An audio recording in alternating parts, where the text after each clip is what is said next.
দুর্গাপুজো আসতেই ঢাকি পাড়ায় ঢাক সারাতে ব্যস্ত ঢাকি শিল্পীরা। বাঙালির শ্রেষ্ঠ উৎসব দুর্গাপুজো। শুধুমাত্র বেশি অর্থ উপার্জনের জন্যই এরা পুজোর কয়েকদিন দেশের বিভিন্ন জায়গায় পাড়ি দেন। আজ এমনই এক জায়গার কথা শোনাবো যেখানে সবাই ঢাক বাজিয়ে জীবিকা নির্বাহ করেন। পূর্ব মেদিনীপুরের ময়না ব্লকের পরমা আনন্দপুর গ্রাম পঞ্চায়েতের অন্তর্গত হরিদাসপুর গ্রামে অন্তর্ভুক্ত পাখিরা পাড়া। এই পাড়ার প্রায় 150টি পরিবার এই বাদ্যযন্ত্র বাজিয়ে তাদের জীবিকা নির্বাহ করেন। পূর্বপুরুষের হাত ধরে এই পাখিরা পাড়ার প্রত্যেকটি পরিবারের মানুষ ঢাক বাজিয়ে উপার্জন করেন। সারা বছর স্থানীয়ভাবে বিভিন্ন ছোটোখাটো পূজা অর্চনায় তাদের ডাক পড়লেও দুর্গাপুজোতে সবাই চায় একটু উপার্জনের হারকে বাড়াতে।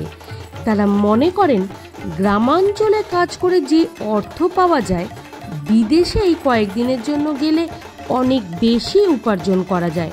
তাই এইসব ঢাকশিল্পীরা পুজোর প্রাক্কালে দেশের বাইরে পাড়ি দেয়। তাই এইসব শিল্পীরা তারা দুর্গাপুজোয় যাওয়ার জন্য ইতিমধ্যেই তাদের বাদ্যযন্ত্র সারিয়ে তারা কিছুটা অভ্যাস করে নিচ্ছেন।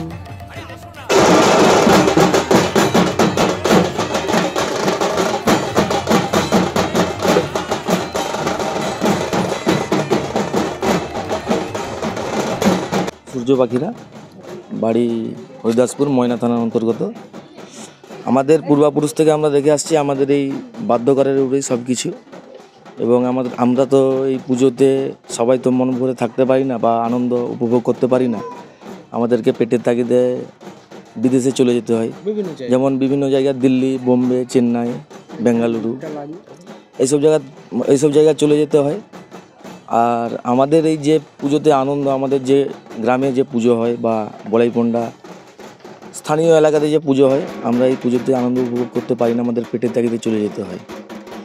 এই বাজনার উপরে আমাদের সংসার নির্ভর হয় এবং খুবই কষ্টের সংসার নির্ভর হয়। বাজনাটাকেই আমাদের মেন উদ্দেশ্য করা হয়। আমাদের জমিন জায়গা, ঘর বাড়ি কোনো কিছু খুব দেখছেন তো আমাদের পল্লীটা কীরকম গরিব লেখা। এটার জায়গায় আমরা বাইরে চলে যাই। তো কি বলবেন যে এই ধরনের আপনারা যে বাজনাটির সঙ্গে যুক্ত আছেন, মাননীয় সরকার থেকে কোনো ভাতা কি পান? না, আমরা কিছু ভাতা পাই না। আমরা কিন্তু কলাঘাট ক্যাপিটে কাগজ দিয়েছিলাম, সেও হয়নি আমাদের নাম, মানে আমাদেরকে ডাকও করেনি, ফোনও হয়নি।